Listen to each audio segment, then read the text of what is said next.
Bonjour, aujourd'hui je suis à Poitiers à l'occasion de la 32e édition du Festival Accord organisé par le TAP Scène Nationale, le Centre d'animation culturelle Beaulieu et l'Université de Poitiers. Durant tout ce week-end, je vais avoir la chance de découvrir de nombreuses créations et expositions, mais également d'interviewer Raphaëlle Girard, la directrice de la Scène Nationale, qui saura m'en dire un peu plus sur cette édition 2026 haute en couleurs, une édition qui célèbre, comme à son habitude, toutes les représentations du corps et tous les genres. Bonjour Raphaëlle Girard, merci de nous accueillir au TAP, Scène Nationale Poitiers, dans le cadre du festival Accord. Un festival audacieux, comme vous l'avez écrit dans votre édito pour cette programmation 2026. Ma première question était de savoir quels pourraient être les contours de l'audace dans la danse contemporaine actuelle. S'il y a un art qui est audacieux depuis le début de son histoire, et en France en particulier depuis les années 80, c'est bien la danse contemporaine. Et alors, je l'ai écrit, mais nous l'avons écrit, je précise quand même, dans l'édito audacieux, puisque nous sommes 3 organisateurs du Festival Accord depuis de nombreuses années, puisque c'est la 32e édition, c'est l'Université de Poitiers, le Centre d'animation de Beaulieu à travers sa saison Beaulieu Danse, et nous, la Scène Nationale de Grand Poitiers. Alors oui, la danse contemporaine, pourquoi elle est audacieuse? Parce que elle sait sortir des sentiers battus, elle sait casser les codes, on va dire, de la danse comme on se la représentait, les codes des corps par exemple, un corps n'importe lequel, n'importe quelle forme de corps est capable de danser, des personnes en situation de handicap peuvent danser, du public peut danser. En fait, ça n'existe pas de dire non, mais moi je ne sais pas danser. Parce que du moment qu'on bouge, qu'on fait un mouvement, on sait danser. Et là, l'audace, on va sûrement en parler, mais elle est au travers de beaucoup de spectacles, que ce soit ceux des amateurs, des étudiants venus du monde entier présenter leur production amateur, mais très exigeante, puisqu'accompagnée par des professionnels, ou ceux des professionnels des spectacles qu'on a programmés. Ce festival a débuté le 25 mars et d'ores et déjà le public a pu se rendre compte à quel point il était imprégné par la musique. Ce que j'ai vu hier, il y avait force de guitare, de batterie, de micro un peu partout pour amplifier les voix et les chants. Est-ce que c'est un hasard du calendrier ou un choix assumé d'exposer les liens que tissent la danse et la musique ? Très bonne remarque, Cédric. Oui, c'est un choix sur cette édition où la musique traverse toute l'édition, qu'elle soit en live ou dans le rapport à la musique, même si elle a enregistré la danse dans le rapport à la musique, au rythme. C'est vraiment 2 arts qui, de tout temps, sont des voisins, des cousins, des frères et sœurs. Parce que autant la danse contemporaine a su s'affranchir de la musique pour faire son chemin en parallèle, danser en silence, danser à contretemps, etc. etc. Mais néanmoins, c'est vraiment les chorégraphes et les compositeurs s'inspirent l'un l'autre. Et c'est un choix qui va traverser cette édition-là. Je note également la présence de nombreuses jeunes chorégraphes femmes. Alors, bien évidemment, l'incontournable Laïla K, la présence très forte aussi de Rebecca Journeau sur tout le festival. Un duo que j'ai découvert hier avec Sofia Dinkel et Marie Goudot. Et très prochainement, on va découvrir la jeune espagnole Inca Romani. Alors, à l'instar de ce qui se passe actuellement dans la musique actuelle, où les femmes musiciennes, qu'elles soient pop ou rock, ont un peu le lead en ce moment, est-ce que vous pensez que dans la danse contemporaine, les femmes sont plus à la pointe, plus à l'avant-garde que leurs collègues masculins ? En tout cas, elles s'expriment. Et elle s'exprime avec, à l'avant-garde, je n'oserais pas dire ça, mais en tout cas, elles sont de plus en plus visibles. Elles sont, oui, elles sont audacieuses, ça c'est vrai. Alors, moi j'ai un regret, c'est que les centres chorégraphiques nationaux sont peu représenté par des femmes. À un moment donné, ça se redéséquilibre, on va dire. Il y a beaucoup plus d'hommes à la tête des centres chorégraphiques nationaux en France. Mais il y a beaucoup de femmes qui arrivent là et qui sont dignes de ça. Parce qu'en effet, Inka Romani, c'est sa première pièce. Elle est toute jeune et elle y va. Elle s'empare des traditions de son pays, l'Espagne, des danses traditionnelles, et elle casse tout ça tout en respectant cette histoire-là qu'elle a vécue, quoi. Elle a appris le fandango et elle en fait une pièce contemporaine qui a de la poigne et qui a de la joie. Elle est audacieuse. Alors Leila Ka, avec son Maldon extraordinaire qui met une déflagration dans le monde de la danse méritée, elle est vraiment de plus en plus repérée. Maldon n'était pas venue encore à Poitiers. On est super content de la recevoir avec une pièce que de femmes. Et puis oui, ce duo, hier, partager le vide du collectif Loge 22, c'est rencontre deux générations de femmes, une danseuse de plus de 45 ans et une toute jeune danseuse qu'elles se sont rencontrées chez Anne-Theresa de Kersmaker. Et là, c'est vraiment leur rencontre où elles s'emparent d'un instrument de musique qui les fascine, la guitare électrique, mais dont elles ne savent pas jouer. Et elles vont aller travailler avec l'ensemble Ictus pour faire une musique très contemporaine, une pièce radicale, mais ô combien forte et puissante. Ce festival Poitvin, c'est aussi l'occasion de découvrir les compagnies néo-aquitaines.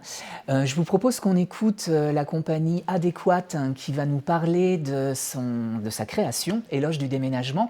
Et ensuite, on va revenir pour parler des autres compagnies présentes sur cette édition. Avec plaisir. Alors, Éloge du déménagement, elle a été créée en mai 2025. Donc elle a un peu moins d'un an. Notre idée, c'était d'organiser un faux déménagement en espace public et d'inviter les gens aussi à nous aider à déménager. On avait envie évidemment de le faire dehors parce qu'un déménagement, ça se passe dehors.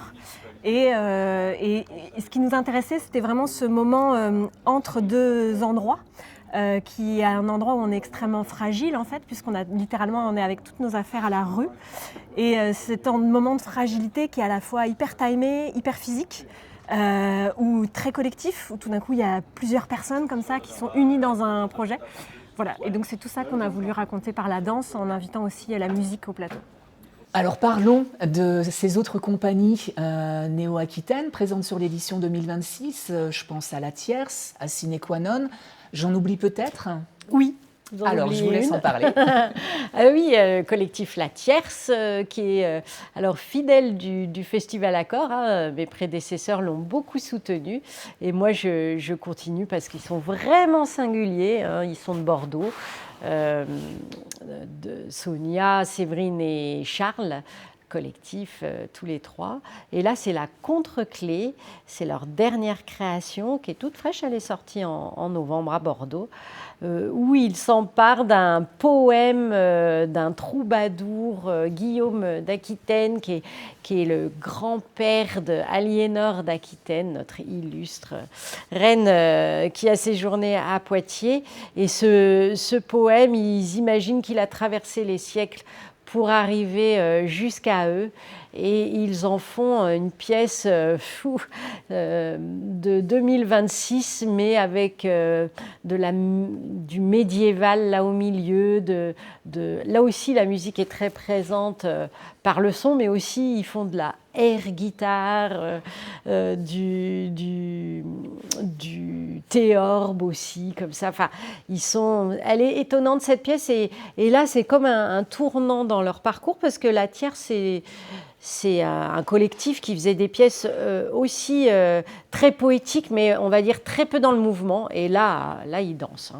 Et puis enfin, on a Pink Matters, qu'on a vu hier et avant-hier, des Sine Qua Non Art, une pièce aussi performative, interprétée par 5 femmes, dont une chanteuse lyrique et une musicienne en direct, plus 3 danseuses, autour d'une œuvre plastique d'un char rose en peluche, un char d'assaut qui devient inoffensif, et c'est porteur d'un message de paix, cette pièce très très douce au début, puis très dynamique et qui prend la parole très fort.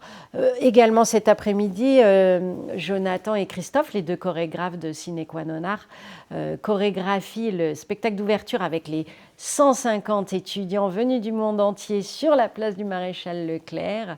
Et puis aussi, ils chorégraphieront Rising Voices avec les 3 universités, Bordeaux-Montaigne, La Rochelle et Poitiers. Donc ça, on est content de ce parcours avec cette compagnie rochelaise. Et la dernière, c'est une compagnie néo-aquitaine plutôt récente puisqu'il s'agit de Paul Pi et il s'est installé en Dordogne avec Schönheit ist Nebensache, où là encore sur le quai de livraison du TAP, un lieu pas dédié au spectacle, mais un lieu brut en béton qui lui va très bien pour cette pièce en bifrontale où il est à la fois altiste, puisqu'il est à la fois, il a le double cursus d'altiste et de danseur, où il rend hommage à 2 figures de l'expressionnisme allemand, Dore Hayer, on va y arriver, de la chorégraphe, et Paul Hindemith, le compositeur. Donc c'est à la fois musical et dansé, et ça lui rappelle, lui, son histoire de Brésilien exilé en France. Donc ça parle d'exil, d'artistes en exil. Vous parliez donc de Jonathan et Christophe, les Sine Qua Non Art, qui vont travailler avec plus d'une centaine d'étudiants, et ça fait vraiment partie de l'ADN du festival, faire intervenir les pratiques amateurs et aussi les pratiques estudiantines. Quels sont les enjeux pédagogiques de ces créations que vous proposez chaque année ? Alors, la créatrice de ce festival, qui est une enseignante en danse de l'université, Isabelle Lamotte, serait mieux placée que moi pour parler des enjeux pédagogiques. En tout cas, c'est en effet l'ADN, puisque quand elle l'a créé, le festival, c'était seulement une rencontre d'étudiants, de production étudiante internationale. Et puis Beaulieu a dit à Isabelle, oui, mais alors il faut qu'ils soient accompagnés par des chorégraphes professionnels, ça va renforcer leur pratique. Et puis le TAP a dit, oui, mais il faut qu'il y ait des spectacles professionnels. Ça, c'est l'histoire. Les enjeux pédagogiques, moi je pense, c'est d'abord mettre les étudiants en situation de réussite à travers une pratique artistique. Et parce que c'est ce qu'on voit à chaque fois, de les mettre en valeur et puis de les décentrer de leurs études, parce que ce n'est pas du tout pas tous, il y en a qui se destinent à être professionnels, mais voilà, il peut y avoir des étudiants en médecine, en sciences physiques, en littérature. Ils ne se destinent pas forcément à être danseurs, mais avoir cette pratique-là créative les enrichit aussi dans leurs études et dans leur façon d'acquérir le savoir qu'ils sont en train d'acquérir, justement. Très bien. Pink Matters, on en a parlé un petit peu, il a donc été dévoilé avant-hier, une création donc, de cette édition. Le public justement estudiantin a particulièrement applaudi cette pièce qui questionne le genre et toutes les problématiques qu'entoure cette question. Le festival Accord a toujours été là aussi à l'avant-garde de ces questions. Est-ce qu'il vous semble aujourd'hui encore nécessaire d'embrasser la question du genre, la question des sexualités, la question du rapport femme? Ah oui, vraiment. Oui, on avance. Et cette jeunesse-là, justement, ça lui parle, mais ça ne parle pas encore à toutes les jeunesses. Là, on est dans un festival avec des jeunes gens qui s'intéressent à ces questions sans tabou, mais il y a une autre jeunesse qui reste dans une tradition de genre moins ouverte. Et puis, c'est aussi une question politique, parce qu'on voit bien que certains politiques mettent ça complètement de côté, le rejettent, le discriminent. Voilà. Et alors que, pour moi, ça ne doit pas être un problème. Si quelqu'un veut changer de genre, si quelqu'un ne veut pas se définir par un genre, les gens se sentent comme ils se sentent. Et pour nous, et à travers les artistes, justement, une œuvre comme Pink Matters ou bien d'autres, oui, elle parle du monde, tout simplement. Et si ça peut apaiser des jeunes gens qui pour eux, se sentent pas autorisés à à se décaler du genre qu'on leur a assigné à la naissance, et ben ça peut être source de souffrance. Et moi, toute forme de discrimination est à bannir. Et aujourd'hui, on le voit dans les... On peut avoir encore peur, donc il ne faut pas lâcher ces thématiques-là. Alors s'il y a bien un artiste qui a questionné aussi le genre depuis le début de sa carrière, c'est François Chéniaud. Ce soir, on va le voir dans une création de Nina Lenné, Ultimo Elecho, je ne sais pas si je le prononce bien, avec Nadia Larcher. Une pièce très intrigante, qu'est-ce que vous pouvez m'en dire ?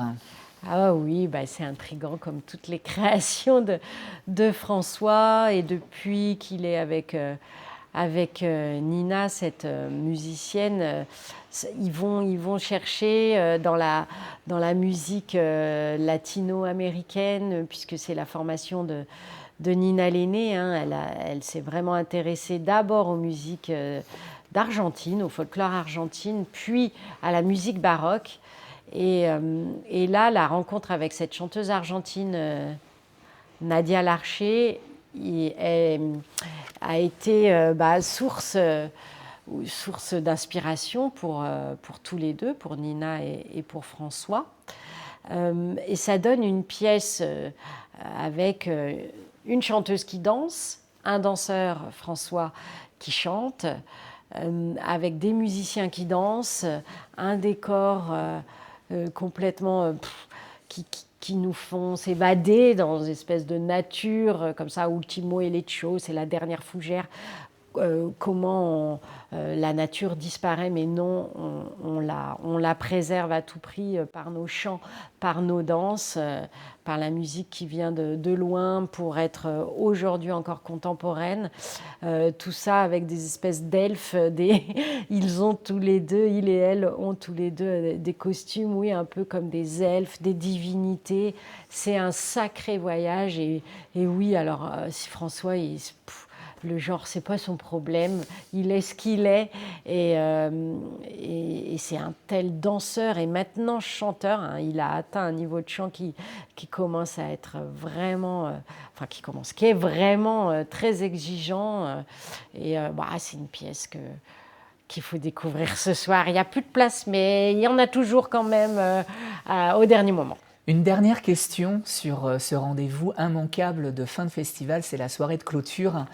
Moi, je me souviens, il y a quelques années, une soirée exceptionnelle avec Barbara Butch. Quel va être cette année le DJ derrière les platines ? Alors, c'est Do Good. Do Good. Do Good, c'est Yvan Talbot, un musicien qui est de Poitiers, mais alors qui joue vraiment bien au-delà de Poitiers. Il est aussi compositeur beaucoup pour des chorégraphes, pour sa compagne Julie Dossavi, mais pour plein d'autres. Il a beaucoup travaillé avec des chorégraphes hip-hop, mais voilà, beaucoup. Do Good, ça faisait longtemps qu'on se disait, mais il est là à Poitiers, il sait faire danser les foules, il adore ça. Et voilà, c'est lui qui va nous faire danser. Je résiste pas à montrer à la caméra la photo avec son pull rose qui nous rappelle le Pink Matters.